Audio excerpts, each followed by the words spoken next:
વંદે ગુજરાત।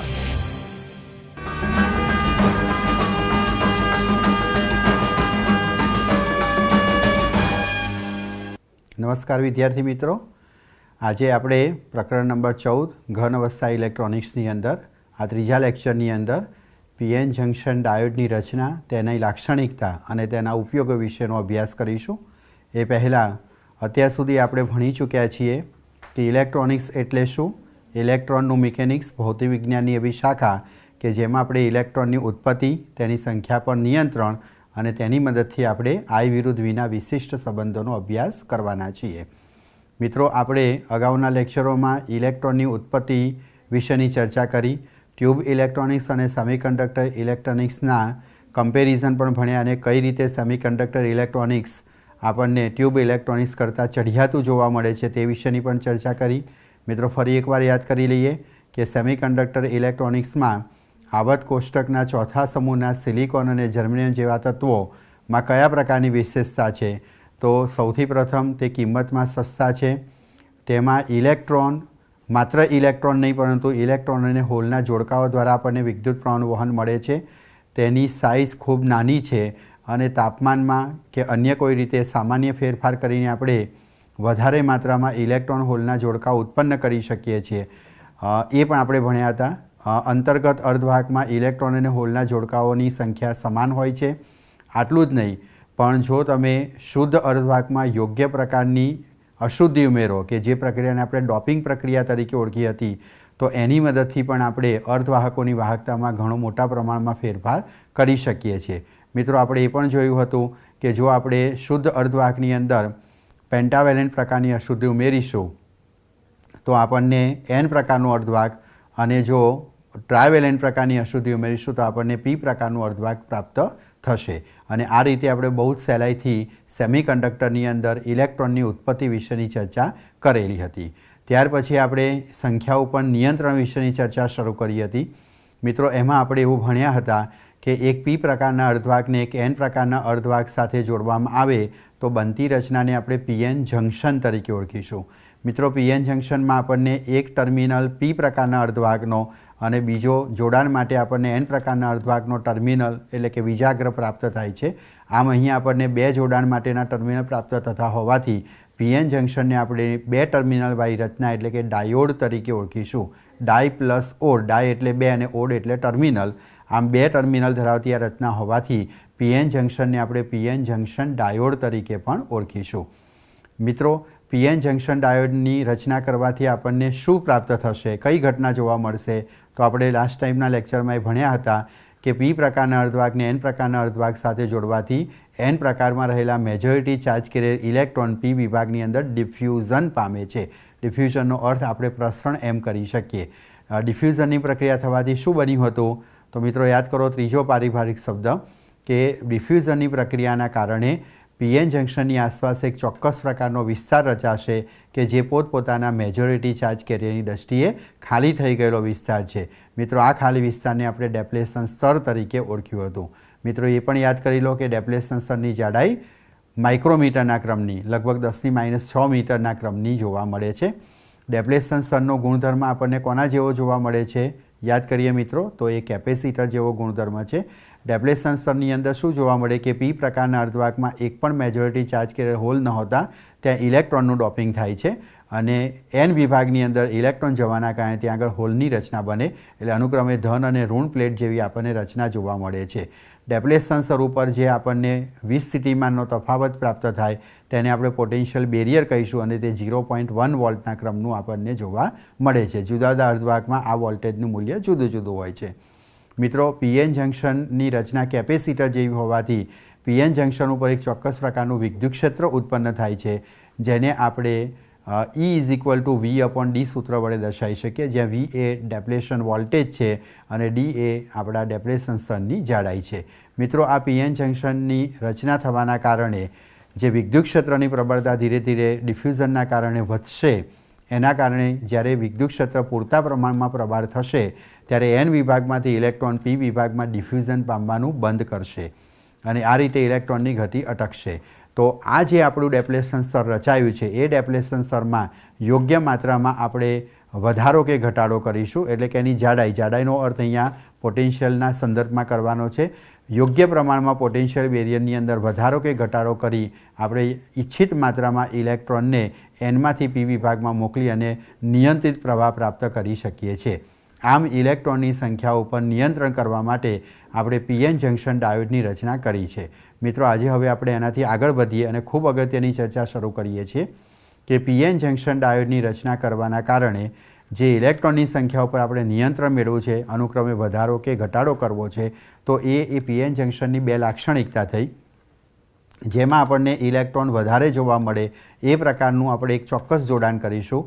મિત્રો, આપણે અહીંયા યાદ રાખવું જોઈએ કે પીએન જંક્શનની રચના થવાના કારણે જે આપણને વોલ્ટેજ પ્રાપ્ત થાય છે એ વોલ્ટેજમાં ઘટાડો કે વધારો કરી તેની તીવ્રતામાં ફેરફાર કરી આપણે ઇલેક્ટ્રોનની સંખ્યા ઉપર નિયંત્રણ કરી શકીએ છીએ. મિત્રો, આ નિયંત્રણ કરવા માટે આપણે બાહ્ય વિદ્યુત ક્ષેત્રની જરૂર પડશે અને એ વિદ્યુત ક્ષેત્રનો ઉપયોગ કરી અને આપણે પીએન જંક્શનની લાક્ષણિકતાઓનો અભ્યાસ કરીશું. તો આજે આપણે આ લેક્ચરની અંદર પીએન જંક્શન ડાયોડની લાક્ષણિકતા અને એ લાક્ષણિકતાનો વ્યવહારમાં આપણે કઈ રીતે ઉપયોગ કરીશું તે વિષયની ચર્ચા શરૂ કરીએ છીએ. તો મિત્રો, આ ખૂબ અગત્યનો પ્રશ્ન કહી શકાય. પીએન જંક્શન ડાયોડની બે લાક્ષણિકતાઓ પૈકી આપણે સૌપ્રથમ પીએન જંક્શનની ફોરવર્ડ બાયસ લાક્ષણિકતા વિશેનો અભ્યાસ કરશું. તો સ્ક્રીન ઉપર જુઓ મિત્રો, પીએન જંક્શન ડાયોડની રચનામાં આપણે સૌપ્રથમ ફોરવર્ડ બાયસ પ્રકારની રચનાનો અભ્યાસ કરવા જઈ શકીએ છીએ.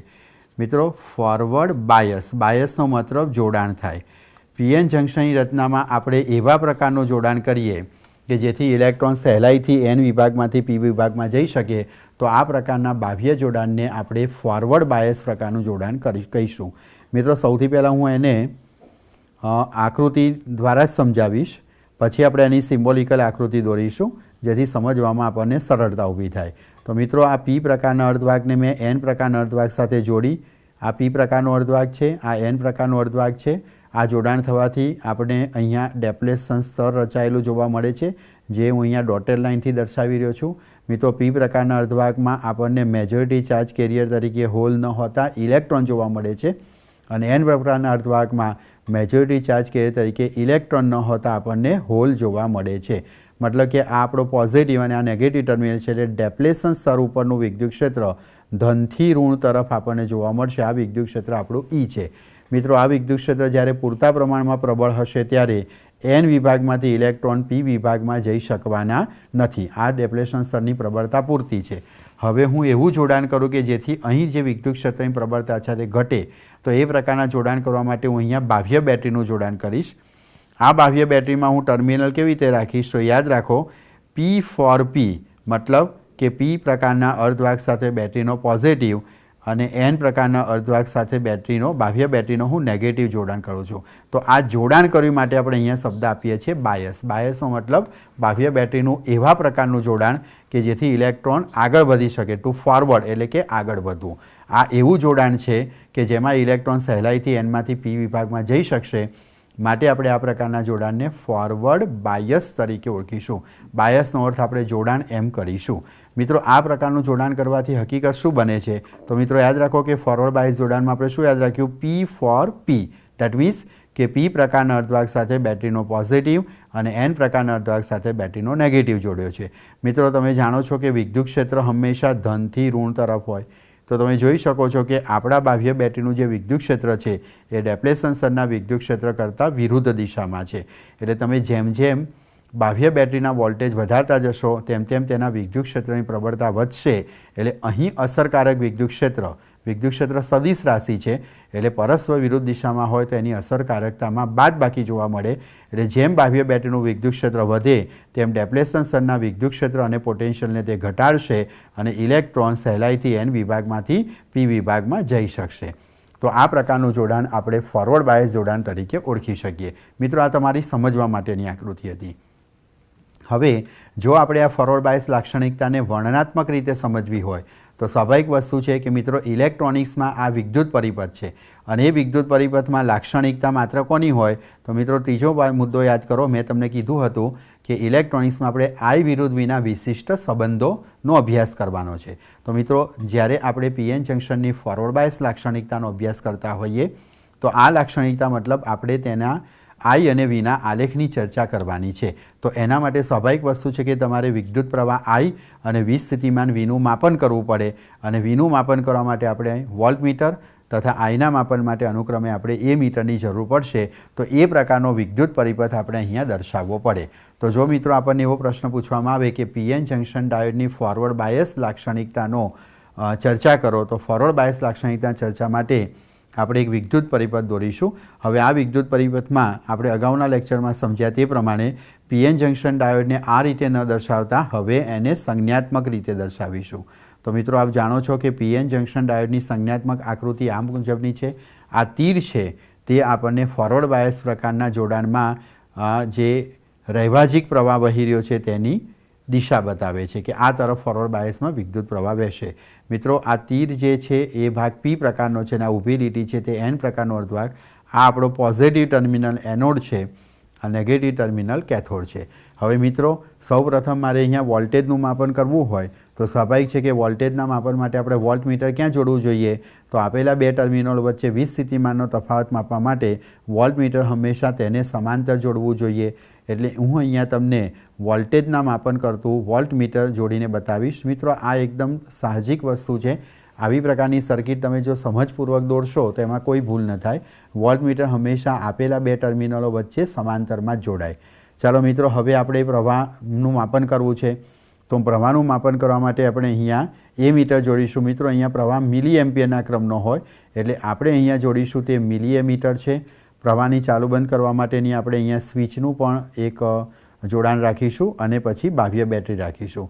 મિત્રો આ બાહ્ય બેટરીને આપણે ચલ બેટરી તરીકે ઓળખીશું એટલે અહીંયા એરો વડે દર્શાવીશું। આનો અર્થ એ થયો કે અહીંના વોલ્ટેજ આપણે બદલી શકીએ, અનુક્રમે 1, 2, 3, 4, 5 વોલ્ટ એવું આપણે બદલી શકીએ છીએ। ત્યાર પછી આપણે પરિપથને પૂર્ણ કરવા માટે પી પ્રકારના અર્ધવાહકને બેટરીના પોઝિટિવ, મિત્રો અહીંયા ટર્મિનલને ખાસ ધ્યાન રાખો કે આ બેટરીનો પોઝિટિવ ટર્મિનલ છે। મેં તમને અહીંયા દર્શાવ્યું તે પ્રમાણે પી ફોર પી મતલબ કે પોઝિટિવ ટર્મિનલને આપણે પી પ્રકારના અર્ધવાહક સાથે અને નેગેટિવ ટર્મિનલને એન પ્રકારના અર્ધવાહક સાથે જોડાણ કર્યું છે। તો મિત્રો આ પ્રકારની આપણે રચના કરીશું। તો આ રચના અથવા આ પ્રકારનું વિદ્યુત પરિપથ જોડાણ કે જે તમે પ્રેક્ટિકલમાં પણ સમજવાના છો, આને પીએન જંક્શન ડાયોડના ફોરવર્ડ બાયસ જોડાણની લાક્ષણિકતા માટેનો વિદ્યુત પરિપથ તરીકે ઓળખીશું। તો મિત્રો આ તમારે વર્ણન કરવાનું છે।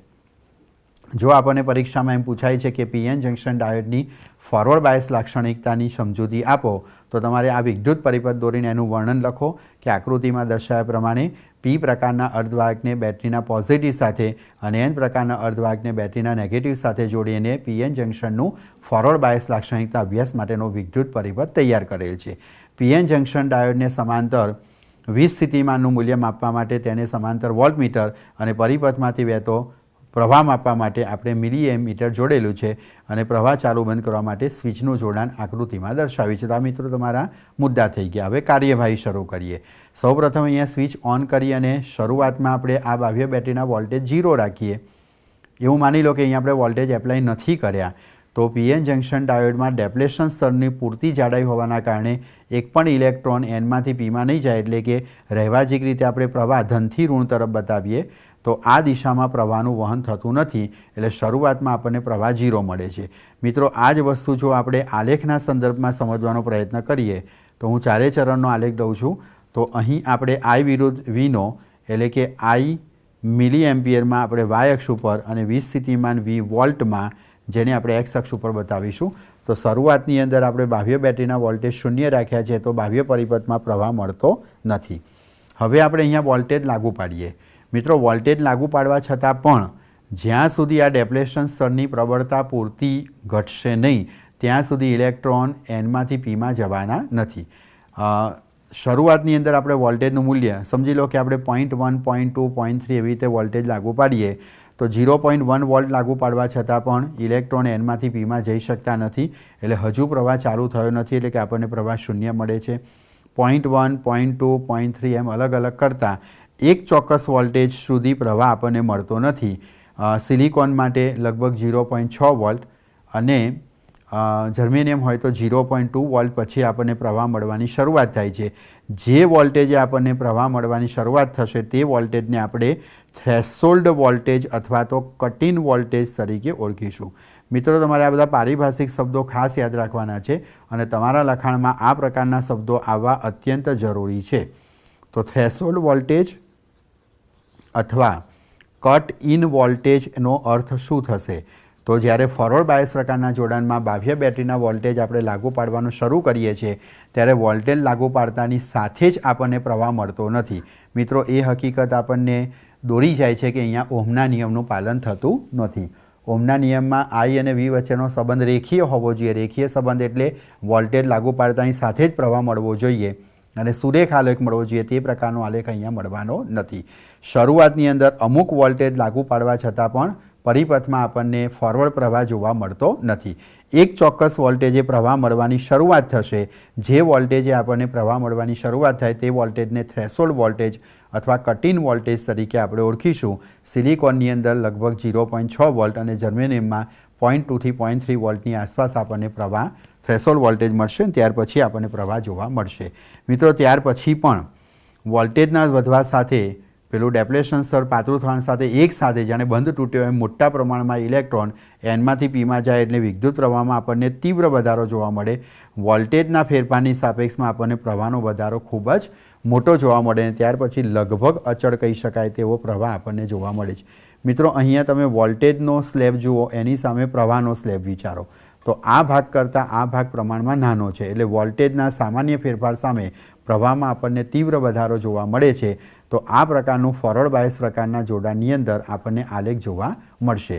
તો આ આલેખ એ ઓહમના નિયમનું પાલન કરતો નથી, એટલે કે અરેખીય પ્રકારનો આલેખ જોવા મળે છે. તો મિત્રો, આ પ્રકારના આલેખની તમે ચર્ચા કરો. મિત્રો, બિલકુલ સરળ રીતે આને લખવાનું છે. તમારે ભાષામાં લખવાનું છે, પણ આ પ્રકારના શબ્દોનો ઉપયોગ કરવાનો છે.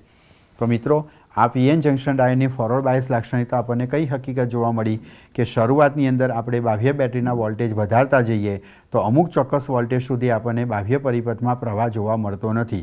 જે વોલ્ટેજે પ્રવાહ મળવાની શરૂઆત થાય તે વોલ્ટેજને આપણે થ્રેશોલ્ડ વોલ્ટેજ અથવા કટ-ઇન વોલ્ટેજ તરીકે ઓળખીશું અને ત્યાર પછી વોલ્ટેજના સૂક્ષ્મ ફેરફારની સાપેક્ષમાં આપણને પ્રવાહમાં ખૂબ મોટો વધારો જોવા મળે છે. તો આ પ્રકારની લાક્ષણિકતા જોવા મળે. હવે મિત્રો, આપ એ પણ જાણો છો કે I વિરુદ્ધ Vના આલેખની ઢાળની મદદથી આપણે ઓહમના નિયમની અંદર એવું ચકાસણી કરી હતી કે I વિરુદ્ધ Vના આલેખનો ઢાળ દોરો તો એ ઢાળ આપણને 1/r અને એનો વ્યસ્ત એટલે કે અવરોધ આપે છે. મિત્રો, જો આપણે અહીંયા I અને અહીંયા V રાખ્યો હોય તો આ આપણો ડેલ્ટા I અને આ ડેલ્ટા V થશે અને આનો ગુણોત્તર R = ડેલ્ટા V/ડેલ્ટા I એ આપણને અવરોધનું મૂલ્ય આપે છે. પણ મિત્રો, આલેખનો ઢાળ એ અવરોધ ક્યારે આપી શકે? જ્યારે આલેખ સુરેખ હોય. અહીં આલેખ વક્રાકાર છે એટલે આપણે આનો અહીંયા અચળ આલેખ ઢાળ નહીં શોધી શકીએ, પણ નાના નાના સૂક્ષ્મ ગાળા ઉપર તેનો આપણે ઢાળ શોધી અને એનો અવરોધ મેળવીશું. મિત્રો, આ જુદા જુદા ઢાળના સ્લોપની વેલ્યુ જુદી જુદી હોવાના કારણે અહીં જે અવરોધ મળશે એ આપણે ચોક્કસ અચળ અવરોધ ન લેતા તે પ્રકારના અવરોધને આપણે ડાયનેમિક અવરોધ તરીકે ઓળખીશું. તો ફોરવર્ડ બાયસ જોડાણની અંદર જે અવરોધ મળે છે તેને સાદો અવરોધ ન ગણતા આપણે એને ડાયનેમિક અવરોધ તરીકે ઓળખીશું. ફોરવર્ડ બાયસના અને એનું મૂલ્ય ઓછું હોય છે એટલે ફોરવર્ડ બાયસના ડાયનેમિક અવરોધને આપણે R(FB) FB મતલબ ફોરવર્ડ બાયસ વડે દર્શાવીશું. તો નાના નાના સૂક્ષ્મ ગાળાઓ ઉપર આપણે જે અવરોધનું મૂલ્ય પ્રાપ્ત કરીશું એ PN જંક્શન ડાયોડનો ડાયનેમિક અવરોધ ફોરવર્ડ બાયસ જોડાણનો ગણાશે RFB, જેનું મૂલ્ય મોટે ભાગે 1 ઓહમથી 100 ઓહમની આસપાસ આપણને જોવા મળતું હોય છે. તો PN જંક્શન ડાયોડનો ફોરવર્ડ બાયસ પ્રકારના જોડાણની અંદર જે અવરોધ મળે છે તેને આપણે ડાયનેમિક અવરોધ તરીકે ઓળખીશું અને આ RFB આપણે ડેલ્ટા V/ડેલ્ટા I તરીકે દર્શાવી શકીએ. તો મિત્રો, જો તમારે ફોરવર્ડ બાયસ પ્રકારનું જોડાણ સમજાવવાનું હોય તો એ જોડાણ સમજાવવા માટે તમારે આ પ્રકારની ચર્ચા કરવાની રહેશે. મિત્રો, એની સામે જો હવે આપણે રિવર્સ બાયસ પ્રકારનું જોડાણ વિચારીએ તો રિવર્સ બાયસ જોડાણ લાક્ષણિકતા પણ અલગ લાક્ષણિકતા છે. એનો અર્થ એ થયો કે PN જંક્શન ડાયોડની આપણને બે પ્રકારની લાક્ષણિકતા જોવા મળે, એક ફોરવર્ડ બાયસ લાક્ષણિકતા અને બીજું રિવર્સ બાયસ. મિત્રો, બંનેમાં આપણે I વિરુદ્ધ Vનો જ આલેખ દોરવાનો છે. તો મિત્રો, હવે આપણે PN જંક્શન ડાયોડની રિવર્સ બાયસ લાક્ષણિકતાના અભ્યાસ માટેનો વિદ્યુત પરિપથ દોરીશું. મિત્રો, ફરીથી આ આપણો P પ્રકારનો અર્ધભાગ છે. P પ્રકારનો અર્ધભાગ આપણો પોઝિટિવ ટર્મિનલ છે અને N પ્રકારનો અર્ધભાગ આપણો નેગેટિવ ટર્મિનલ છે. મિત્રો, હવે ધ્યાન રાખીશું કે હવે આપણે રિવર્સ બાયસ જોડાણ કરવું છે. એનો અર્થ એ થયો કે આપણે એવું પ્રકારનું જોડાણ કરવું છે કે જેમાં આપણે વિદ્યુત પ્રવાહની માત્રા ઘટાડી શકીએ. મિત્રો, અહીંયા એક આશ્ચર્યજનક વસ્તુ બને જે આપણે અહીંયા સમજીશું. તો આ પ્રકારના જોડાણમાં સૌપ્રથમ વોલ્ટેજના માપન માટે P અને N પ્રકારના ટર્મિનલની સમાંતર આપણે વોલ્ટમીટર જોડી જઈશું, જે અગાઉ ફોરવર્ડ બાયસમાં જોડ્યું હતું એ જ મુજબનું. પણ અહીં એક મોટો ફેરફાર આપણે અહીંયા કરીશું કે અહીંયા પ્રવાહનું વહન, મિત્રો આમ જોવા જાવ તો પ્રવાહ નથી મેળવવાનો, પણ અહીંયા આપણને થોડો ઘણો પ્રવાહ લીકેજ કરંટ તરીકે પ્રાપ્ત થાય છે. અને એ પ્રવાહ ખૂબ નાનો હોવાથી એને માપન કરવા માટે મિલી એમીટર ન વાપરતા આપણે માઇક્રો એમીટરનો ઉપયોગ કરીશું. મિત્રો રિવર્સ બાયસમાં શરૂઆતની અંદર આપણને માઇક્રો એમ્પિયરના ક્રમનો પ્રવાહ જોવા મળે છે. પ્રવાહ ચાલુ બંધ કરવા માટેની સ્વિચ અને બેટરીનું જોડાણ આપણે કરીશું. હવે મિત્રો ખાસ ખ્યાલ રાખો કે મારે અહીંયા રિવર્સ બાયસ પ્રકારનું જોડાણ કરવું છે. તો રિવર્સ બાયસ પ્રકારના જોડાણ માટે હું જે બેટરી વાપરું છું તેમાં બેટરીનો નેગેટિવ ફોરવર્ડ બાયસ કરતાં અલગ ફોરવર્ડ બાયસમાં P4P આપણે જોડાણ કર્યું હતું. અહીં હું જોડાણ કરું છું P પ્રકારના અર્ધવાહક સાથે બેટરીનો નેગેટિવ અને N પ્રકારના અર્ધવાહક સાથે બેટરીનો પોઝિટિવ જોડાણમાં લઉં છું. આ પ્રકારનું વેરિયેબલ બેટરી આપણે જોડીશું. તો એનો અર્થ એ થયો કે અહીં આપણને જે વિદ્યુત ક્ષેત્ર જોવા મળશે એ PN જંકશનના વિદ્યુત ક્ષેત્રની જ દિશામાં જોવા મળે. બંને વિદ્યુત ક્ષેત્ર એક જ દિશામાં હોવાથી અહીંયા વિદ્યુત ક્ષેત્રની પ્રબળતામાં વધારો થશે, એટલે એ પ્રબળ વિદ્યુત ક્ષેત્ર Nમાંથી Pમાં ઇલેક્ટ્રોનને જતા અટકાવે છે. માટે આ પ્રકારની લાક્ષણિકતા આપણે રિવર્સ બાયસ પ્રકારની લાક્ષણિકતા કહીશું. તો મિત્રો યાદ રાખો કે જ્યારે આપણે PN જંકશન ડાયોડની રિવર્સ બાયસ લાક્ષણિકતાનો અભ્યાસ કરવાનો હોય ત્યારે આપણે P પ્રકારના અર્ધવાહક સાથે બેટરીનો નેગેટિવ ટર્મિનલ જોડીશું, જે મેં અહીં આકૃતિમાં દર્શાવેલું છે. મિત્રો અહીંયા એક ખાસ સમજવા જેવી વસ્તુ છે કે બંનેના વિદ્યુત ક્ષેત્રની પ્રબળતા વધવાના કારણે ખરેખર ઇલેક્ટ્રોન Nમાંથી Pમાં ન જવા જોઈએ, પરંતુ અહીં વિદ્યુત ક્ષેત્રની પ્રબળતામાં બનશે એવું કે આ બાહ્ય બેટરીની વિદ્યુત ક્ષેત્રની પ્રબળતા થોડા ઘણા N વિભાગમાં મેજોરિટી ચાર્જ કેરિયર જે ઇલેક્ટ્રોન છે તેને ખરેખર Nમાંથી Pમાં આ રીતે પ્રવાહ વહેવો જોઈતો હતો, પણ કેટલાક ઇલેક્ટ્રોન બાહ્ય બેટરીના પ્રબળ વિદ્યુત ક્ષેત્રની અસર હેઠળ અહીંયાથી આ માર્ગે બહાર નીકળી જાય છે, એટલે કે લીકેજ થાય છે. એટલે આપણને થોડો ઘણો લીકેજ કરંટ આપણને શરૂઆતથી જ જોવા મળે છે. એટલે જો મિત્રો આપણે અહીં જોડાણ કરીએ તો એક વસ્તુ ખાસ સમજવા જેવી છે કે આપણે બેટરીના ટર્મિનલ ઉલટા કરી દીધા. એટલે મિત્રો સમજો કે અહીં આપણે I વિરુદ્ધ Vનો આલેખ દોરીએ તો ફોરવર્ડ બાયસમાં મેં પ્રથમ ચરણમાં આલેખ દોર્યો હતો. ફોરવર્ડ બાયસમાં મેં ફોરવર્ડ પ્રવાહ અને ફોરવર્ડ વોલ્ટેજ લીધા હતા. તો રિવર્સ બાયસમાં ટર્મિનલ ઉલટા કરીએ એટલે વોલ્ટેજને પણ આપણે ઉલટા ક્રમમાં એટલે નેગેટિવ ટર્મિનલ ઉપર બતાવીશું. મિત્રો નેગેટિવનો મતલબ રિવર્સ પ્રકારના વોલ્ટેજ છે અને પ્રવાહને પણ ઉલટો કરો તો એ પોઝિટિવમાંથી આપણે નેગેટિવ અક્ષ ઉપર બતાવીએ. એટલે એનો અર્થ એ થયો કે રિવર્સ બાયસ પ્રકારના જોડાણમાં નેગેટિવ વોલ્ટેજ અને નેગેટિવ કરંટ. મિત્રો ફરી યાદ અપાવું કે નેગેટિવ વોલ્ટેજ નેગેટિવ કરંટનો અર્થ થાય રિવર્સ ઉલટી દિશાના વોલ્ટેજ અથવા પ્રવાહ, નહીં કે ઋણ મૂલ્યના. મૂલ્ય ઋણ કદાપી વ્યવહારમાં શક્ય નથી.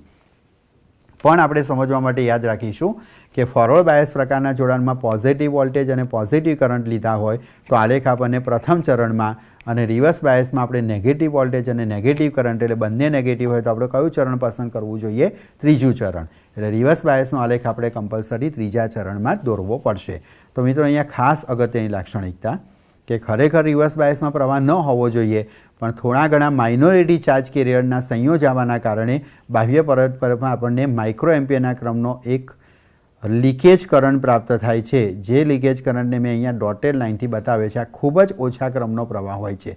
હવે તમે બાહ્ય બેટરીના વોલ્ટેજ ક્રમશઃ ધીરે ધીરે વધારતા જાઓ તો એક ચોક્કસ વોલ્ટેજે અચાનક પ્રવાહમાં આપણને તીવ્ર વધારો જોવા મળે છે. મિત્રો ખાસ ધ્યાન રાખો, પ્રવાહનો આ વધારો અત્યંત તીવ્ર રીતે બતાવ્યો, મતલબ કે વોલ્ટેજમાં બિલકુલ ઓછો ફેરફાર થાય પણ પ્રવાહમાં ખૂબ જ મોટી માત્રામાં. જો આપણે સાયકોલોજીકલી બતાવીએ તો અહીંયા પ્રવાહ માની લો કે 1 મિલી એમ્પિયર જેટલો હોય તો વધીને અચાનક એ 10 મિલી એમ્પિયર જેટલો થાય, જ્યારે અહીંયા વોલ્ટેજમાં સાવ સૂક્ષ્મ પ્રકારનો ફેરફાર જોવા મળે છે. જે વોલ્ટેજમાં આપણે પ્રવાહમાં એકદમ અચાનક તીવ્ર વધારો જોવા મળે છે તે વોલ્ટેજને આપણે બ્રેકડાઉન વોલ્ટેજ તરીકે ઓળખીશું. મિત્રો યાદ કરાવી દઉં, ફોરવર્ડ બાયસમાં આપણે જે વોલ્ટેજ લીધા હતા તે થ્રેશોલ્ડ અથવા કટ ઇન વોલ્ટેજ હતા, જ્યારે રિવર્સ બાયસમાં આપણને જે વોલ્ટેજ મળે છે તે વોલ્ટેજને આપણે બ્રેકડાઉન વોલ્ટેજ તરીકે ઓળખીશું. મિત્રો ફરી યાદ અપાવું કે જે વોલ્ટેજે આપણને વિદ્યુત પ્રવાહમાં તીવ્ર વધારો જોવા મળે તે વોલ્ટેજને આપણે બ્રેકડાઉન વોલ્ટેજ તરીકે વ્યાખ્યાયિત કરવાના છે. મિત્રો આ બ્રેકડાઉન વોલ્ટેજ જુદા જુદા પ્રકારના ડાયોડમાં અલગ અલગ માત્રામાં હોય છે. બ્રેકડાઉન વોલ્ટેજ તમે વધારી અથવા ઘટાડી શકો છો, તેના માટે તમારે બહિર્ગત અર્ધવાહકમાં જે અશુદ્ધિનું પ્રમાણ છે તેમાં યોગ્ય ફેરફાર કરવો પડે. મિત્રો હવે આ પ્રક્રિયા સમજવાનો આપણે પ્રયત્ન કરીએ કે આવું શા માટે જોવા મળે. તો એના માટે ફરીથી આપણી પેલી આકૃતિનો વિચાર કરીએ કે રિવર્સ બાયસ પ્રકારના જોડાણમાં ખરેખર રચના આ રીતે બની છે કે પી પ્રકારના અર્ધવાહક સાથે બેટરીનો નેગેટિવ અને એન પ્રકારના અર્ધવાહક સાથે તમે બેટરીનો પોઝિટિવ ટર્મિનલ વાસ્તવમાં જોડ્યો છે. એના કારણે શું બને છે કે અહીં તમારી પાસે ધન અને અહીં ઋણ વીજભાર હોવાથી વિદ્યુત ક્ષેત્ર અને બાહ્ય વિદ્યુત ક્ષેત્ર બંને પરસ્પર એક જ દિશામાં આવવાના કારણે પ્રબળતા અહીંયા મળે છે. હવે આ પ્રબળતા જેમ જેમ તમે વધારો ત્યારે અચાનક આ પ્રવાહનો તીવ્ર વધારો શા માટે જોવા મળે? તો મિત્રો તમે જાણો છો કે એન અને પી પ્રકારના અર્ધવાહકમાં અહીંયા સહસંયોજક બંધો છે અને આ સહસંયોજક બંધો ઉપર બાહ્ય બેટરીનું વિદ્યુત ક્ષેત્ર એકદમ પ્રબળ રીતે આ રીતે અસર કરશે. આ બંને વિદ્યુત ક્ષેત્રની પ્રબળતા અહીંયા વધશે એટલે સહસંયોજક બંધોમાં રહેલા મુક્ત ઇલેક્ટ્રોન ઉપર ચોક્કસ પ્રકારનું બળ લાગશે. આમ ખેંચાણરૂપી બળ લાગે અને એક ચોક્કસ વોલ્ટેજે મોટા પ્રમાણમાં ઇલેક્ટ્રોન અને હોલના સહસંયોજક બંધો તૂટે છે અને બંધ તૂટવાના કારણે મોટા પ્રમાણમાં ઇલેક્ટ્રોન અને હોલના જોડકાઓ છૂટા પડે છે. મિત્રો જેવી રીતે બંધમાં પાણી ભરાયેલું અને બંધની દિવાલ તૂટે તો અચાનક વગર વરસાદે નદીમાં પૂર આવી જાય એવી જ ઘટના અહીંયા જોવા મળે. બાહ્ય વિદ્યુત ક્ષેત્રના કારણે બાહ્ય વોલ્ટેજે એક ચોક્કસ વોલ્ટેજે અચાનક સહસંયોજક બંધોમાં ભંગાણ સર્જાવાના કારણે ખૂબ મોટા પ્રમાણમાં આપણને ઇલેક્ટ્રોન અને હોલના જોડકાઓ છૂટા પડેલા જોવા મળશે અને એના કારણે પ્રવાહમાં અચાનક તીવ્ર વધારો જોવા મળે. બંધ તૂટવાથી અચાનક પાણી આવી ગયું, બરાબર. બિલકુલ આ ઘટનાને તમે આવી રીતે જોઈ શકો કે બાથરૂમમાં આપણે સંપૂર્ણપણે પાણીથી ભરેલી બાલટી હોય અને અચાનક તમે બધું જ પાણી ઢોળી દો તો ગટરના ભાગની અંદરથી પાણી જતાં પહેલાં ખૂબ મોટા પ્રમાણમાં પાણી આવવાના કારણે ખૂબ જ ધીરે ધીરે જશે, અચાનક એનો ફ્લો જોવા મળશે. એવી જ કંઈક ઘટના અહીં તમને જોવા મળે. તો આ પ્રકારની લાક્ષણિકતા આપણને રિવર્સ બાયસ પ્રકારના જોડાણમાં જોવા મળે છે. મિત્રો હવે આ બ્રેકડાઉન કેટલા વોલ્ટેજે તમારે કરવું છે તમારી પર ડિપેન્ડ છે. જો આમાં આપણે અશુદ્ધિનું પ્રમાણ ખૂબ વધારે રાખીએ તો નીચા વોલ્ટેજ આપવા છતાં પણ બ્રેકડાઉન જલ્દી થઈ જશે. તો જેમાં બ્રેકડાઉન તમને 0, જો અશુદ્ધિનું પ્રમાણ વધારે હશે તો બ્રેકડાઉન લગભગ 0 થી 4 વોલ્ટની આસપાસ મળશે. તો જ્યારે અશુદ્ધિનું પ્રમાણ વધારે હોય ત્યારે બ્રેકડાઉન નીચા વોલ્ટેજે મળે. નીચા વોલ્ટેજે જ્યારે બ્રેકડાઉન જોવા મળે ત્યારે એ બ્રેકડાઉનને આપણે એવલાન્ચ પ્રકારનું બ્રેકડાઉન કહીશું અને ત્યારે એ ડાયોડને આપણે એવલાન્ચ ડાયોડ તરીકે ઓળખીશું. તો મિત્રો વધારે પ્રમાણમાં અશુદ્ધિ ધરાવતો પીએન જંકશન ડાયોડ જ્યારે રિવર્સ બાયસમાં જોવા મળે અને જેમાં બ્રેકડાઉન આપણને 0 થી 4 વોલ્ટની વચ્ચે જોવા મળે એ પ્રકારના ડાયોડને આપણે એવલાન્ચ ડાયોડ તરીકે ઓળખીશું. જો આપણે અશુદ્ધિનું પ્રમાણ ઓછું રાખીએ તો બ્રેકડાઉન થતાં વાર લાગે. જેમાં બ્રેકડાઉન 6 અથવા તો તેના કરતાં ઊંચા વોલ્ટેજ જોવા મળે એ પ્રકારના ડાયોડને આપણે જેનર ડાયોડ તરીકે ઓળખીશું. મિત્રો જેનર નામના વૈજ્ઞાનિકે આ પ્રકારની લાક્ષણિકતાનો અભ્યાસ સૌપ્રથમ કરેલો હોવાથી આ પ્રકારના ડાયોડને આપણે જેનર ડાયોડ તરીકે ઓળખીશું. મિત્રો જેનર ડાયોડમાં બ્રેકડાઉન 6 અથવા તેના કરતાં ઊંચા વોલ્ટેજે થાય છે. જો મિત્રો 0 થી 4 વોલ્ટ વચ્ચે અશુદ્ધિનું પ્રમાણ વધારે હોવાથી બ્રેકડાઉન જલ્દી થયું. એવલાન્ચ ડાયોડ અશુદ્ધિનું પ્રમાણ ઓછું છે, 6 અથવા તેના કરતાં ઊંચા વોલ્ટેજ થયું, પણ 4 અને 6 વોલ્ટેજની વચ્ચેની ગેપ બાકી રહી.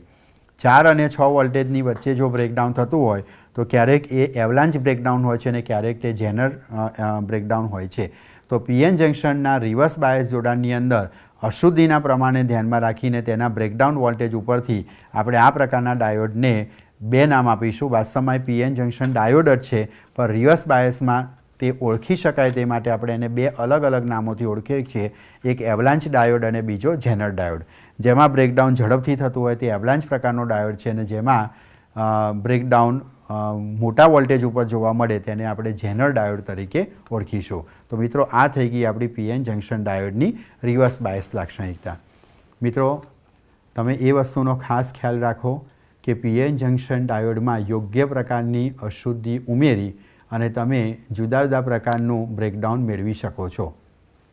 પીએન જંકશનની 2 લાક્ષણિકતાઓનો આપણે અભ્યાસ કર્યો. Forward bias. મિત્રો ફોરવર્ડ બાયસ લાક્ષણિકતામાં આપણે શું કર્યું કે બાહ્ય બેટરીને એવી રીતે જોડી કે જેથી પીએન જંકશનના પોટેન્શિયલ બેરિયરની અંદર ઘટાડો જોવા મળે. આ માટે આપણું જોડાણ કયા પ્રકારનું હતું? P4P એટલે કે P પ્રકારના અર્ધવાહક સાથે આપણે બેટરીનો પોઝિટિવ ટર્મિનલ અને N પ્રકારના અર્ધવાહક સાથે બેટરીનો નેગેટિવ ટર્મિનલ આપણે જોડ્યો. તો મિત્રો જો આપણને પીએન જંકશનની ફોરવર્ડ બાયસ કે રિવર્સ બાયસ લાક્ષણિકતા પૂછવામાં આવે તો એનો યોગ્ય વિદ્યુત પરિપથ અને યોગ્ય આલેખની મદદથી આપણે સમજાવવાનું. મિત્રો ખાસ યાદ રાખવાનું કે ફોરવર્ડ બાયસમાં આપણે પ્રવાહ અને વોલ્ટેજને પોઝિટિવ ગણ્યા માટે તેને પ્રથમ ચરણમાં અને રિવર્સ બાયસમાં બંનેને ઉલટી દિશામાં ગણ્યા એટલે કે નેગેટિવના સંદર્ભમાં આપણે આલેખમાં એને ત્રીજા ચરણમાં દર્શાવવાના છે. કટ ઇન વોલ્ટેજ એટલે ફોરવર્ડ બાયસમાં એવા વોલ્ટેજ કે જ્યાંથી પ્રવાહ મળવાની શરૂઆત થાય અને કટ ઇન અથવા થ્રેશોલ્ડ વોલ્ટેજ, અને જે વોલ્ટેજે આપણને પ્રવાહમાં અચાનક તીવ્ર વધારો જોવા મળે તેને આપણે બ્રેકડાઉન વોલ્ટેજ તરીકે ઓળખીશું. જો બ્રેકડાઉન 0 થી 4 વોલ્ટની વચ્ચે થાય તો ચોક્કસપણે આપણા પીએન જંક્શનમાં અશુદ્ધિનું પ્રમાણ વધારે છે. તે અસરને આપણે એવલાંચ અસર તરીકે ઓળખીશું. આ ડાયોડ છે એવલાંચ ડાયોડ. અને જો બ્રેકડાઉન આપણને 6 અથવા તેના કરતાં ઊંચા વોલ્ટેજે મળે તો એને આપણે જેનર બ્રેકડાઉન તરીકે ઓળખીશું. હવે મિત્રો સ્વાભાવિક રીતે પ્રશ્ન થાય કે પીએન જંક્શન ડાયોડની આ પ્રકારની લાક્ષણિકતાની મદદથી આપણને શું ફાયદો થશે? તો મિત્રો ફરી યાદ કરો કે ઇલેક્ટ્રોનિક્સમાં આપણે 3 વસ્તુ સમજવાની હતી: ઇલેક્ટ્રોનની ઉત્પત્તિ, સંખ્યા ઉપર નિયંત્રણ અને આઈ વિરુદ્ધ વિના વિશિષ્ટ સંબંધો. તો આપણે આ જે લાક્ષણિકતા ભણ્યા એ આપણો આઈ વિરુદ્ધ વિના વિશિષ્ટ સંબંધો છે. હવે આ સંબંધોનો આપણે ઉપયોગ શું કરવાનો છે? તો ચાલો મિત્રો હવે આપણે આઈ વિરુદ્ધ વિના વિશિષ્ટ સંબંધો એટલે કે આપણે વિદ્યુત પરિપથના સંદર્ભમાં ચર્ચા કરીએ. ચાલો મિત્રો, તમે મોબાઈલ જોયો છે અને વાપર્યો પણ હશે. મોબાઈલની અંદર આપણે કઈ પ્રક્રિયા સતત કરવી પડે? ઘરે મહેમાન આવે તો તરત જ શું માગશે? ચાર્જિંગ. ચાર્જિંગ માટે આપણે ચાર્જરનો ઉપયોગ કરીએ છીએ. મિત્રો આપણા મોબાઈલની અંદર મોટે ભાગે જે 9 વોલ્ટની બેટરીનો ઉપયોગ થતો હોય છે. 9 વોલ્ટ ડીસી બેટરી છે. હવે મિત્રો આપણે ક્યારેક એવો વિચાર કર્યો છે કે આપણે એસીના પ્લગની અંદર આપણા ચાર્જરની પિન ભરાવી અને સ્વિચ ઓન કરીએ છીએ તો આપણે ઓલરેડી ઓલ્ટરનેટિવ કરંટમાં ભણી ગયા છે કે આપણે ડોમેસ્ટિક એટલે કે ઘર વપરાશમાં જે વિદ્યુત પ્રવાહ વાપરીએ છીએ તો એસી પ્રવાહ છે એટલે કે એસી વોલ્ટેજ છે. અને મિત્રો એ પણ તમે જાણો છો કે આ વોલ્ટેજનું મૂલ્ય 220 વોલ્ટ છે, એસી વોલ્ટેજ. અને આપણે એની સામે માત્ર 9 વોલ્ટની ડીસી બેટરીને ચાર્જ કરવાની છે. તો આ બે વચ્ચેનું કોમ્બિનેશન કેવું છે? તમે જ્યારે ટર્મિનલ ભરાવો છો ત્યારે તમે 220 વોલ્ટ એસી લો છો અને તમે એની સામે 9 વોલ્ટની ડીસી બેટરી ચાર્જ કરવા માગો છો તો આ બંને વચ્ચે એવો કંઈક સમન્વય હોવો જોઈએ. એટલે કે એસી વોલ્ટેજને આપણે શેમાં કન્વર્ટ કરીએ છીએ? ડીસી વોલ્ટેજમાં. મિત્રો આ પ્રકારનો પરિપથ જો આપણે જોઈતો હોય એટલે કે એસી વોલ્ટેજને આપણે ડીસીમાં કન્વર્ટ કરવા હોય તો એસી વોલ્ટેજને ડીસી વોલ્ટેજમાં રૂપાંતરણ કરવા માટેની જે પ્રક્રિયા છે તેને આપણે રેક્ટિફિકેશન તરીકે ઓળખીશું. અને રેક્ટિફિકેશન પ્રક્રિયા જેના દ્વારા થાય છે તેને રેક્ટિફાયર તરીકે આપણે ઓળખીશું. તો પીએન જંક્શન ડાયોડને આપણે એઝ અ રેક્ટિફાયર વાપરી શકીએ છીએ જો આપણે પીએન જંક્શનને ફોરવર્ડ બાયસમાં વાપરીશું. તો હવે મિત્રો તમને એનો ઉપયોગ સમજ પડી. પીએન જંક્શન ડાયોડને આપણે એઝ અ રેક્ટિફાયર તરીકે વાપરી શકીએ. મિત્રો પીએન જંક્શન ડાયોડનો રેક્ટિફાયર તરીકેનો ઉપયોગ બે રીતનો છે. એક અર્ધ તરંગ રેક્ટિફાયર અને બીજું પૂર્ણ તરંગ રેક્ટિફાયર. મિત્રો આ બંને પણ આપણી વ્યવહારિક જીવનની એપ્લિકેશન છે. તમે નવરાત્રિ અથવા તેવા કોઈ શુભ પ્રસંગની અંદર જ્યારે એલઈડી અથવા તો સિરીઝનો ઉપયોગ કરતા હોઈએ ત્યારે એમાં તમને રનિંગ લાઇટ એટલે કે લાલ લીલી લાઇટ વારાફરતી અથવા તો ચાલુ બંધ થતી લાઇટ જોવા મળે. તો જેમાં પ્રવાહને આપવો અને બંધ કરવો અથવા તો એક સર્કિટને આપવો અને રિલે કરી અને બીજી સર્કિટમાં આપવો તો એમાં તમારે અર્ધ તરંગ પ્રકારનું રેક્ટિફાયર વાપરવું પડે. જ્યારે આપણું મોબાઈલનું ચાર્જર છે એમાં ચાલુ બંધ પ્રક્રિયા નથી, સતત આપણે વોલ્ટેજ આપવાના છે. તો એના માટે આપણે જે રેક્ટિફાયરનો ઉપયોગ કરીશું એ પૂર્ણ તરંગ રેક્ટિફાયર તરીકે ઓળખાશે. તો મિત્રો એનો અભ્યાસ હવે આપણે કરીશું. તો હવે આપણે આ ચેપ્ટરનો ત્રીજો અગત્યનો તબક્કો શરૂ કરીએ છીએ કે જેમાં આપણે આઈ વિરુદ્ધ વિના વિશિષ્ટ સંબંધો વિશેનો અભ્યાસ કરીએ. તો પીએન જંક્શન ડાયોડની ફોરવર્ડ બાયસ અને રિવર્સ બાયસ લાક્ષણિકતાથી આપણને શું ફાયદો થાય છે તે પ્રકારની ચર્ચા આપણે સમજીએ. સૌપ્રથમ આપણે ફોરવર્ડ બાયસનો અભ્યાસ કરીશું. તો મિત્રો પીએન જંક્શન ડાયોડની ફોરવર્ડ બાયસ લાક્ષણિકતાનો ઉપયોગ આપણે શેનામાં કરીશું? રેક્ટિફિકેશનની પ્રક્રિયા માટે. તો મિત્રો આ પારિભાષિક શબ્દ નવો આવ્યો. રેક્ટિફિકેશન એટલે શું? તો એસી વોલ્ટેજ અથવા પ્રવાહનું ડીસી વોલ્ટેજ અથવા પ્રવાહમાં રૂપાંતર કરવાની પ્રક્રિયાને રેક્ટિફિકેશન કહેવાય અને એના માટે વપરાતા સાધનને રેક્ટિફાયર કહેવાય. બરાબર છે? રેક્ટિફાયર તરીકે તમારે પીએન જંક્શન ડાયોડને વાપરવો હોય તો વપરાશે, પણ કઈ લાક્ષણિકતામાં વાપરવો પડશે? પીએન જંક્શન ડાયોડની ફોરવર્ડ બાયસ લાક્ષણિકતા. આપણને એવો પ્રશ્ન પૂછે કે પીએન જંક્શનની ફોરવર્ડ બાયસ લાક્ષણિકતાનો શું ઉપયોગ છે? તો એનો ઉપયોગ છે એસીનું ડીસીમાં રૂપાંતરણ કરવું. આ રેક્ટિફિકેશનની પ્રક્રિયા આપણે બે પ્રકારે જોવાની છે. એટલે સૌપ્રથમ આપણે એને અર્ધ તરંગ રેક્ટિફાયર તરીકેનો ઉપયોગ સમજીશું. તો પીએન જંક્શન ડાયોડનો અર્ધ તરંગ રેક્ટિફાયર તરીકેનો ઉપયોગ સમજાવો, જેમાં આપણે ચાલુ બંધ સ્વિચ ઓન ઓફ પ્રક્રિયા સમજી શકીએ.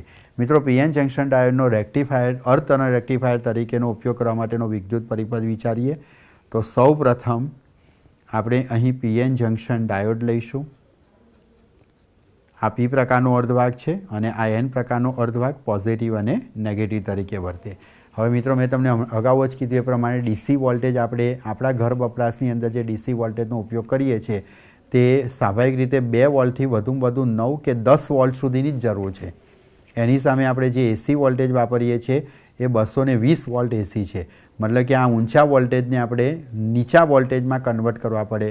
મિત્રો, યાદ કરો, 10મા ચેપ્ટરમાં આપણે ઓલ્ટરનેટિવ પ્રવાહના ચેપ્ટરમાં આપણે ઓલરેડી ભણી ચૂક્યા છીએ કે કઈ રચનાની મદદથી આપણે વોલ્ટેજને ડાઉન કરી શકીએ. યાદ કરો, તો એ છે આપણું ટ્રાન્સફોર્મર.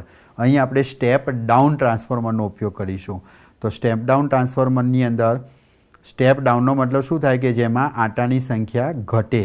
પ્રાઇમરી ગૂંચળામાં આટાની સંખ્યા વધુ હશે અને ગૌણ ગૂંચળામાં આટાની સંખ્યા ઓછી હોય તો એ પ્રકારના ટ્રાન્સફોર્મરને આપણે સ્ટેપ ડાઉન ટ્રાન્સફોર્મર તરીકે ઓળખીશું. મિત્રો, પ્રાઇમરીમાં આટા ઓછા છે અને સેકન્ડરીમાં આટા પ્રાઇમરીમાં વધુ અને સેકન્ડરીમાં આટા ઓછા છે. માટે આ પ્રકારનું રચના છે એને આપણે સ્ટેપ ડાઉન ટ્રાન્સફોર્મર તરીકે ઓળખીશું. સ્ટેપ ડાઉન ટ્રાન્સફોર્મરની અંદર પ્રાથમિક ગૂંચળા સાથે આપણે એસી મેન્સ, આ પ્લગની પિન આપણે જે ભરાવીએ છીએ એ આ ટર્મિનલ પ્રાઇમરીનો છે. તમે જે ચાર્જરની અંદર પિન ભરાવશો એ પિનના ટર્મિનલ સૌપ્રથમ અંદર આવેલા ટ્રાન્સફોર્મરના પ્રાઇમરી ગૂંચળાને મળે છે. અહીંયા તમે 220 વોલ્ટ એસી મેન્સનો ઉપયોગ કર્યો છે, જેને મેં અહીં સંજ્ઞાત્મક રીતે બતાવ્યું. એ અહીંયા સ્ટેપ ડાઉન થશે. સ્ટેપ ડાઉન ટ્રાન્સફોર્મરની અંદર જે સેકન્ડરી કોઇલ છે એના એક ટર્મિનલને બેટરીના ટર્મિનલને આપણે પીએન જંક્શનના પોઝિટિવ સાથે જોડીશું. એન પ્રકારના અર્ધભાગને આપણે કોની સાથે જોડીશું? તો મિત્રો, એ લોડ અવરોધ. મિત્રો, ઇલેક્ટ્રોનિક્સની ભાષામાં કોઈપણ સાધનને લોડ અવરોધ કહેવાય. લોડ અવરોધ એટલે તમે જે ચાર્જરની પિન મોબાઈલમાં ભરાવો છો તો મોબાઈલને મોબાઈલ ન કહેતા તમારે લોડ અવરોધ કહેવું પડે. ઘણીવાર આપણે રેડિયો અથવા તો વોકમેન પણ સાંભળતા હોઈએ ત્યારે આપણે એને ઇનપુટ આપીએ છીએ તો એ બધા જ ને કોમન રીતે ઇલેક્ટ્રોનિક્સમાં લોડ અવરોધનો તરીકે ઓળખવામાં આવે. લોડ અવરોધનો મતલબ થાય છે કોઈપણ સાધન કે જેને આપણે આ વોલ્ટેજ પ્રોવાઈડ કરવાના છે. લોડ અવરોધનો આ ટર્મિનલ આપણે સેકન્ડરી ગૂંચળાના બીજા ટર્મિનલ સાથે જોડીશું. તો આ પ્રકારનું જોડાણ તમે કરો તો આ જોડાણને આપણે અર્ધ તરંગ રેક્ટિફાયર જોડાણ તરીકે ઓળખી શકીએ. આ પ્રાથમિક ગૂંચળું છે અને આપણું ગૌણ ગૂંચળું છે. હવે મિત્રો, અહીંયા આપણે વિદ્યુત પરિપથની રચના લઈએ. આને ઇનપુટ અને આને આઉટપુટ ટર્મિનલ તરીકે ઓળખીશું. તો અહીં પ્રાપ્ત થયેલા ઇનપુટ વોલ્ટેજ વિરુદ્ધ પ્રવાહ અને એને અનુરૂપ પ્રાપ્ત થતા આઉટપુટ વોલ્ટેજ વિરુદ્ધ પ્રવાહનો આલેખ આપણે દોરીશું. અહીં આપણે ઇનપુટ વોલ્ટેજ લીધા, I/P વોલ્ટેજ તરીકે દર્શાવું છું અને અહીં આપણે સમયની સાથે એનો આલેખ દોરીએ છીએ અને આઉટપુટ વોલ્ટેજ વિરુદ્ધ સમયનો આલેખ આપણને આ રીતે જોવા મળશે. O/Pનો મતલબ આઉટપુટ વોલ્ટેજ આપણે કરીશું. આઉટપુટ વોલ્ટેજ આપણે અહીંયા લોડ અવરોધની સાપેક્ષમાં જોવા મળશે. મિત્રો, તમે બહુ સારી રીતે જાણો છો કે વોલ્ટેજ જે છે એ અવરોધમાંથી જ્યારે પ્રવાહ પસાર થાય ત્યારે જ પ્રાપ્ત થાય. V=IR. એ જ લાક્ષણિકતાનો આપણે અહીંયા સમજ મેળવીશું. મિત્રો, એ સમજ સરળતાથી પડે તે માટે આપણે આ ટર્મિનલને યોગ્ય નામકરણથી ઓળખીએ. તો માની લો કે આ ટર્મિનલ પી પ્રકારનો અર્ધભાગ છે તે એ છે. આ ટર્મિનલને હું એક્સ વડે દર્શાવું, આ ટર્મિનલ વાય અને આ ટર્મિનલને આપણે બી વડે દર્શાવીશું. મિત્રો, એવું માની લઈએ કે સૌ પ્રથમ મેં અહીંયા સ્વિચ ઓન કરીને એસી સપ્લાય વોલ્ટેજ લાગુ પાડ્યા. તો એસી સપ્લાય વોલ્ટેજમાં એસી વોલ્ટેજ એ સાઇન કોસાઇન સાઇન સિમ્બોલ પ્રમાણે હોય. મેં એવું ધારી લીધું કે ધારો કે અહીંયા ઋણ પ્રકારનું ચક્ર પહેલું હોય તે પ્રકારનું એસી સિગ્નલ લાગુ પડ્યું.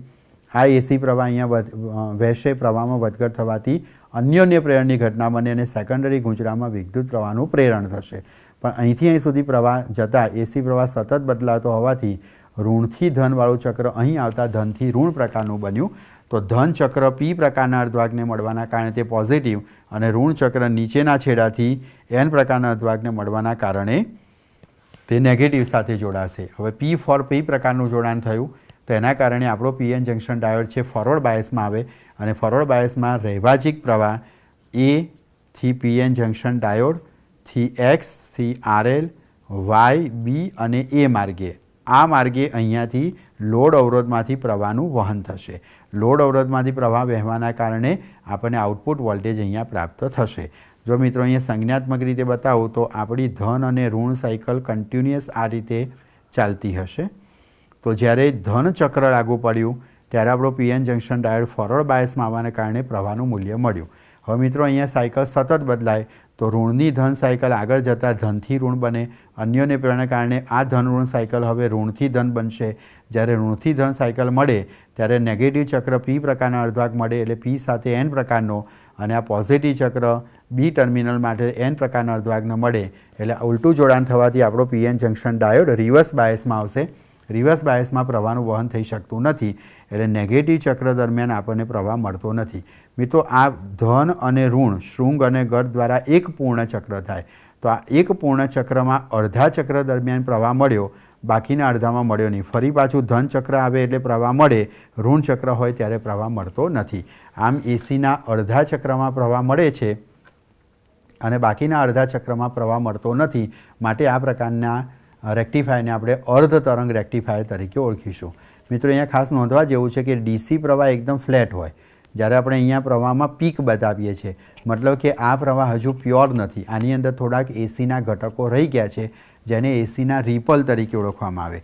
મિત્રો જે રીતે આપણે ચા બનાવ્યા પછી સીધી એ ચાને પી ન શકીએ, ગળણી વડે ગાળવી પડે, ચાના કૂચા આપણે ફિલ્ટર કરવા પડે, એવી રીતે આની અંદર એસીના કેટલાક ઘટકો રહી ગયા હોય જેને આપણે એસીના રિપલ તરીકે ઓળખીશું. એ એસીના રિપલને ગાળવા હોય તો આપણે ફિલ્ટર પરિપથનો ઉપયોગ કરવો પડે. ફિલ્ટર પરિપથ પછી આપણને જે વોલ્ટેજ પ્રાપ્ત થાય એ લગભગ આવા ફ્લેટ પ્રકારના વોલ્ટેજ મળે છે. એટલે મિત્રો ખાસ યાદ રાખીએ કે અર્ધ તરંગ હોય કે પૂર્ણ તરંગ રેક્ટિફાયર હોય એમાં લોડ અવરોધની સાપેક્ષમાં મળતા વોલ્ટેજ એ પ્યોર ડીસી હોતા નથી. ડીસીમાં થોડાક એસીના ઘટકો રહી જતા હોય છે, માટે એને એસીના રિપલ કહેવાય. એ રિપલને દૂર કરવા માટે અહીંયા બાહ્ય પરિપથમાં એક ફિલ્ટર પરિપથનો ઉપયોગ કેપેસિટર અને ઇન્ડક્ટરની રચના દ્વારા બનાવવામાં આવે છે અને તે પછી મળતા જે પ્યોર વોલ્ટેજ છે આપણે ઇન્સ્ટ્રુમેન્ટને પ્રોવાઈડ કરીશું. તો મિત્રો આ થઈ ગયું અર્ધ તરંગ રેક્ટિફાયર તરીકેનો ઉપયોગ. ચાલો મિત્રો હવે આપણે એનો પૂર્ણ તરંગ રેક્ટિફાયર તરીકેનો ઉપયોગ લઈએ કે જે આપણે મોબાઈલ ચાર્જરમાં કે અન્ય કોઈ વિદ્યુત પરિપથમાં ડીસી વોલ્ટેજ માટે વાપરીએ છીએ. તો હવે આપણે પીએન જંક્શન ડાયોડના ફોરવર્ડ બાયસ માટેના પૂર્ણ તરંગ રેક્ટિફાયરનો ઉપયોગ ભણીશું. તો હવે આપણું છે પૂર્ણ તરંગ રેક્ટિફાયર.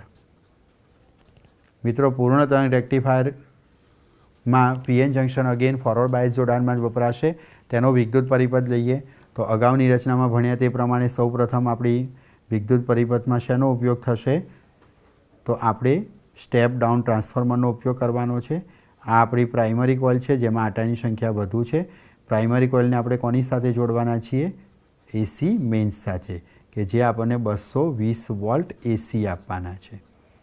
બરાબર, 220 વોલ્ટ એસીનું આપણને અહીંયા જોડાણ મળશે. હવે તેની સાથે આપણે અહીંયા ગૌણ ગૂંચડા કે જેની અંદર આટાની સંખ્યા ઓછી છે જેથી એ સ્ટેપ ડાઉન ટ્રાન્સફોર્મર થશે, આ રીતે લઈશું. મિત્રો ગૌણ ગૂંચડામાં તમે જ્યારે બજારમાં ટ્રાન્સફોર્મર લેવા જાઓ ત્યારે પ્રાઇમરી અને ગૌણને કેવી રીતે ઓળખશો? તો એક બાજુની અંદર તમને માત્ર 2 જ વાયર મળશે અને ગૌણ ગૂંચડું હશે તેમાં ટર્મિનલ માટે આ એક વાયર, આ બીજો અને બિલકુલ મધ્યમાંથી એક ત્રીજો વાયર પણ કાઢ્યો હોય જેને મધ્ય ટર્મિનલ એટલે કે સેન્ટર ટેપ તરીકે ઓળખે. ટેપ એટલે ટર્મિનલ અને મધ્યમાં એટલે સેન્ટર, સીટી વડે ઓળખી શકાય. સીટીનો અર્થ થાય છે સેન્ટર ટેપ એટલે કે ગૌણ ગૂંચડાનો મધ્ય બિંદુ, જે લગભગ અડધા ભાગમાં આપણને વહેંચી આપે છે, આટાઓની સંખ્યા અડધી કરી આપે. હવે અહીંયા શું થાય છે કે ગૌણ ગૂંચડાનો જે આપણો એ ટર્મિનલ છે તેની સાથે પણ પીએન જંક્શન ડાયોડ અને બી ટર્મિનલ છે તેની સાથે પણ પીએન જંક્શન ડાયોડ વાપરવામાં આવે. બંને સેમ ડાયોડ વાપરવામાં આવે, પણ એનો અર્થ એ થયો કે પૂર્ણ તરંગ રેક્ટિફાયરમાં આપણે એક નહીં પરંતુ 2 ટર્મિનલનો ઉપયોગ કરીશું. એક ડાયોડને આપણે PN1 ડાયોડ તરીકે ઓળખીશું, બીજાને PN2 ડાયોડ તરીકે ઓળખીશું. હવે મિત્રો આ બંને ડાયોડને આપણે લોડ અવરોધ સાથે જોડવા છે એટલે બંનેના એન પ્રકારના અર્ધવાહકને શોર્ટ કરી દેવામાં આવે, બંનેનું કોમન જોડાણ કરવામાં આવે અને ત્યાર પછી એ કોમન જોડાણને આપણે કોની સાથે જોડવાના છે? આપણા ઇન્સ્ટ્રુમેન્ટ એટલે કે લોડ અવરોધ સાથે જોડવાના. હવે મિત્રો પ્રશ્ન આવે કે લોડ અવરોધનો એક ટર્મિનલ તો બંને ડાયોડ સાથે જોડાય પણ બીજા ટર્મિનલને ક્યાં જોડીશું? તો એના માટે આપણે સેન્ટર ટેપનો ઉપયોગ કરવાનો છે. મિત્રો આ ટર્મિનલ અહીંયા બ્લોક બતાવવાનો, એનો મતલબ કે 2 ડાયોડ એક વાયર ઉપરથી બીજો વાયર ઓવરલેપ થાય છે. ઓવરલેપિંગ વાળો વાયર ઘણીવાર આ રીતે પણ બતાવી શકાય. તો આ રીતે આપણે એને સેન્ટર ટેપ સાથે જોડીશું। તો મિત્રો આ આપણો જે પરિપથ પૂર્ણ થયો, આ આપણો XY ટર્મિનલ છે। લોડ અવરોધમાંથી પ્રવાહ વહેશે તો આપણને આઉટપુટ મળશે। તો આ આપણો પૂર્ણ તરંગ રેક્ટિફાયર તરીકેનો ઉપયોગ માટેનું જોડાણ થયું કે જેની અંદર આપણે એક નહીં પરંતુ 2 PN જંક્શન ડાયોડનો ઉપયોગ કર્યો। મિત્રો હવે પરિપથનું કાર્ય પદ્ધતિ છે ઓલમોસ્ટ અર્ધ તરંગ રેક્ટિફાયર જેવી છે।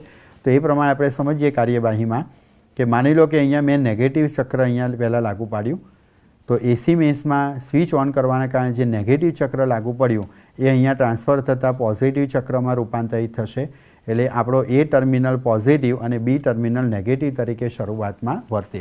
હવે શું થશે તો આ પ્રકારનું જોડાણ થવાના કારણે PN1 જંક્શન ડાયોડમાં P4P, જ્યારે PN2 જંક્શન ડાયોડમાં P4N પ્રકારનું જોડાણ થયું, જે બતાવે છે કે આ ડાયોડ રિવર્સ બાયસમાં અને આ ડાયોડ આપણો ફોરવર્ડ બાયસમાં આવ્યો। તો ઉપરનો PN જંક્શન ડાયોડ ફોરવર્ડ બાયસમાં આવવાના કારણે આપણને વિદ્યુત પ્રવાહનું વહન જોવા મળશે। આ માર્ગે રહેવાજીક રીતે ધનથી ઋણ તરફ પ્રવાહ બતાવીએ તો એ PN1 X RL Y center tap અને એ, તો આ માર્ગે વિદ્યુત પ્રવાહનું વહન થશે સેન્ટર ટેપથી અને પ્રવાહનું વહન થવાથી આપણને લોડ અવરોધની સાપેક્ષમાં વોલ્ટેજ મળશે। હવે જ્યારે અહીંયા પોઝિટિવ સાયકલ આવશે ત્યારે એ સાયકલ અહીંયા અન્યને પ્રેરણાને કારણે નેગેટિવમાં બને ત્યારે આ ટર્મિનલ પછીથી નેગેટિવ અને બી ટર્મિનલ પોઝિટિવ બનશે। તો P સાથે N થવાના કારણે આ ડાયોડ રિવર્સ બાયસમાં, પણ અહીંયા P4P થવાથી આ ડાયોડ હવે ફોરવર્ડ બાયસમાં આવશે। તો ધન ચક્ર દરમિયાન કહેવાનો અર્થ એવો થયો કે ધન ચક્ર દરમિયાન ઉપરનો ડાયોડ અને ઋણ અર્ધ ચક્ર દરમિયાન નીચેનો ડાયોડ ફોરવર્ડ બાયસમાં આવશે। એટલે હવે પ્રવાહનું વહન ક્યાંથી થશે તો આ પોઝિટિવ બન્યું એટલે પ્રવાહનું વહન બીથી PN2, ત્યાંથી X RL Y સેન્ટર ટેપથી B। કહેવાનો અર્થ એ થયો કે ધન અર્ધચક્ર દરમિયાન ઉપરના ડાયોડ દ્વારા અને ઋણ અર્ધચક્ર દરમિયાન નીચેના ડાયોડ દ્વારા પ્રવાહનું વહન આપણને જોવા મળશે। આમ કન્ટિન્યુઅસ ધન અને ઋણ બંને અર્ધચક્ર દરમિયાન લોડ અવરોધમાંથી પ્રવાહ વહે માટે આપણે એને પૂર્ણ તરંગ રેક્ટિફાયર તરીકે ઓળખી શકીએ। મિત્રો આપણે એને વોલ્ટેજ વિરુદ્ધ સમયના આલેખ દ્વારા સમજવાનો પ્રયત્ન કરીએ તો આ ઇનપુટ વોલ્ટેજ વિરુદ્ધ સમય અને પેરેલલમાં આપણે આઉટપુટ વોલ્ટેજ વિરુદ્ધ સમયના આલેખની ચર્ચા કરીએ તો આપણું એસી સાયકલ આ મુજબની હશે। ઋણ ધન ચક્ર દ્વારા આપણે એને બતાવીએ તો ધન અર્ધચક્ર દરમિયાન આપણને ઉપરના ડાયોડ દ્વારા આઉટપુટ વોલ્ટેજ મળ્યા અને ઋણ અર્ધચક્ર દરમિયાન આપણને નીચેના ડાયોડ દ્વારા વોલ્ટેજ પ્રાપ્ત થયા। આ રીતે સતત બંને ચક્ર દ્વારા આપણને વોલ્ટેજ પ્રાપ્ત થતા હોવાના કારણે આ પ્રકારની રચનાને આપણે પૂર્ણ તરંગ રેક્ટિફાયર તરીકે ઓળખીશું। એસી સિરીઝ અથવા તો રિલે સિરીઝમાં આપણે અર્ધ તરંગ રેક્ટિફાયર તરીકે PN જંક્શનને વાપરીશું અને મોબાઈલ ચાર્જર કે અન્ય કોઈ DC સોર્સ માટે આપણે એને પૂર્ણ તરંગ કે જેમાં કન્ટિન્યુઅસ આપણે DC વોલ્ટેજ આપવાના છે તો એનો આપણે ઉપયોગ કરીશું। તો મિત્રો આ PN જંક્શન ડાયોડની આપણે ફોરવર્ડ બાયસ લાક્ષણિકતાનો ઉપયોગ કર્યો। ફરી યાદ અપાવી દઉં કે અહીંયા આપણે જે આઉટપુટ વોલ્ટેજ મળે છે તેમાં આપણે કન્ટિન્યુટી DC વોલ્ટેજની ફ્લેટ નથી બતાવી, મતલબ કે એમાં હજુ વોલ્ટેજનું વેરિએશન બતાવ્યું છે, એટલે કે આમાં એસીના ઘટકો છે જેને અગાઉ મેં કીધું તે પ્રમાણે આપણે એને રિપલ તરીકે ઓળખીશું। તો યોગ્ય પ્રકારનો ફિલ્ટર પરિપથ આપણે વાપરીશું। મિત્રો એક ફિલ્ટર પરિપથની રચના તમને સમજાવી દઉં કે અહીંયા જે એસીના રિપલો છે એની સાથે આપણે એક ફિલ્ટર પરિપથ વાપરીશું। આ ફિલ્ટર પરિપથ કેપેસિટર દ્વારા કેપેસિટર દ્વારા હું એને બતાવું તો એનો અર્થ એ છે કે લોડ અવરોધને સાથે સીધા આઉટપુટ વોલ્ટેજ ન જોડતા આ આપણો લોડ અવરોધ છે। અહીંયા પરિપથમાં આપણે લોડ અવરોધને સીધા PN જંક્શન સાથે જોડાયેલું બતાવ્યું છે, એના બદલે આપણે વચ્ચે એક કેપેસિટરનું જોડાણ કરી દઈશું અને કેપેસિટરના જોડાણની મદદથી એટલે PN જંક્શનની અંદર અહીંયા વચ્ચે એક આપણે કેપેસિટર જોડીએ અને ત્યારબાદ કેપેસિટરના વોલ્ટેજ આપણે લોડ અવરોધને આપીશું। અહીંયા શું થાય તો મિત્રો કેપેસિટર જે છે એ એસી અહીંયા એને અર્થિંગ ગ્રાઉન્ડ આપવામાં આવે। હવે અહીંયા જે વોલ્ટેજ આવશે એ એસી અને ડીસીનો સમન્વય છે। મિત્રો ડીસી માટે કેપેસિટરનો અવરોધ છે એ ઇન્ફાઇનાઇટ છે, એટલે ડીસી વોલ્ટેજ કેપેસિટરમાંથી બાયપાસ થઈ શકતા નથી, પણ એસી પરિપથ માટે કેપેસિટર લો રેઝિસ્ટન્સ આપે છે, ઝીરો રેઝિસ્ટન્સ, એટલે એસીના ઘટકો અહીંયા આવેલા વોલ્ટેજ ટૂંકા માર્ગે જવાનો પ્રયત્ન કરે। અહીં આવેલા એસી ને ડીસી પૈકી ડીસી માટે અવરોધ અનંત હોવાથી ડીસી પાસ ન થતાં ડીસીને આગળ જવું પડે, જ્યારે એસી માટે કેપેસિટરનો અવરોધ લગભગ શૂન્ય થવાથી તે કેપેસિટરમાંથી પાસ થઈ અને ગ્રાઉન્ડ થઈ જશે. એટલે કે એસીના જે રિપલો છે તે કેપેસિટરમાં ઓછો અવરોધ નડવાના કારણે ત્યાંથી ગ્રાઉન્ડમાં જશે અને પ્યોર ડીસી વોલ્ટેજ આપણને અહીંયા લોડ અવરોધની સાપેક્ષમાં પ્રાપ્ત થાય. તો આ પ્રકારનો સાદો વિદ્યુત પરિપથ પણ આપણને ટેક્સ્ટબુકમાં આપેલો છે. ઘણીવાર તમને એ પણ પ્રશ્ન અલગથી 2 માર્ક્સમાં પૂછી શકાય કે ફિલ્ટર પરિપથ એટલે શું, તેની શું જરૂરિયાત છે. કોઈ એક ફિલ્ટર પરિપથ દ્વારા એસી પરિપથની અંદર જે પૂર્ણ તરંગ કે અર્ધ તરંગ રેક્ટિફાયરમાં આપણને એસીના રિપલો જોવા મળે છે તે કેવી રીતે દૂર કરી શકાય છે તે સમજાવો. તો એ પ્રકારનો પ્રશ્ન પણ તમારે અહીંયા સમજવો જોઈએ. કેપેસિટરની મદદથી આપણે આ રચના ફૂલફિલ કરી શકીએ છીએ. મોટાભાગની રચનાઓમાં આપણે કેપેસિટરનો ઉપયોગ કરી અને ફિલ્ટર પરિપથ કરી અને આ આખી ચર્ચાનો અભ્યાસ આપણે કરી શકીએ. તો મિત્રો, આ થઈ આપણી પીએન જંકશન ડાયોડની ફોરવર્ડ બાયસ લાક્ષણિકતાનો ઉપયોગ. હવે મિત્રો, પીએન જંકશન ડાયોડની ફોરવર્ડ બાયસ લાક્ષણિકતાની સાથે સાથે રિવર્સ બાયસ લાક્ષણિકતા છે તેનો પણ આપણે ઉપયોગ જોઈશું. મિત્રો, તમને એમાં શું જોવા મળે છે? તો પીએન જંકશન ડાયોડની જે રિવર્સ બાયસ લાક્ષણિકતા છે એમાં શરૂઆતની અંદર આપણને લીકેજ કરંટ મળે, પણ ત્યારબાદ આપણને વિદ્યુત પ્રવાહની અંદર ખૂબ જ ઝડપી વધારો જોવા મળે. એટલે વોલ્ટેજનું વેરિએશન એકદમ ઓછું હોય પણ પ્રવાહમાં ખૂબ મોટો ઝડપી વધારો થાય. મિત્રો, જ્યારે આપણે ગ્રામ્ય વિસ્તારની અંદર વિદ્યુત પ્રવાહ જોતા હોઈએ તો ગ્રામ્ય વિસ્તારની અંદર 2 પ્રકારના ફેઝની અંદર વિદ્યુત પૂરી પાડવામાં આવે. એક સિંગલ ફેઝ હોય છે અને બીજું બોર અથવા તો જે ખેતીલાયક જમીન છે એને પાણી પિયત કરવા માટે આપણે મોટી જે મોટર ચલાવવાની છે, અંડરગ્રાઉન્ડમાં પાણી ખેંચવાનું છે, એને 3 ફેઝ લાઇન આપવામાં આવે. તો એસીની સિંગલમાંથી 3 ફેઝ લાઇન જ્યારે થાય ત્યારે વોલ્ટેજમાં વેરિએશન આવે છે અને વોલ્ટેજના ફ્લક્ચ્યુએશન જો બહુ મોટા પ્રમાણમાં થાય તો એ ફ્લક્ચ્યુએશન આપણા ઘરે સુધી પણ પહોંચે તો આપણા જે ટીવી છે, ફ્રીજ છે તેવા જે કિંમતી ઉપકરણો છે તેના અંદર વોલ્ટેજ ફ્લક્ચ્યુએશનના કારણે નુકસાન થવાની સંભાવના છે. તો વોલ્ટેજનું ગમે તેટલું વેરિએશન હોય પણ સર્કિટને મળતો પ્રવાહ એકદમ સ્ટેડી મળે એ અત્યંત જરૂરી છે. જો પ્રવાહમાં પણ ફ્લક્ચ્યુએશન થાય તો આપણા કિંમતી ઉપકરણો છે તેને નુકસાન થવાની સંભાવના છે.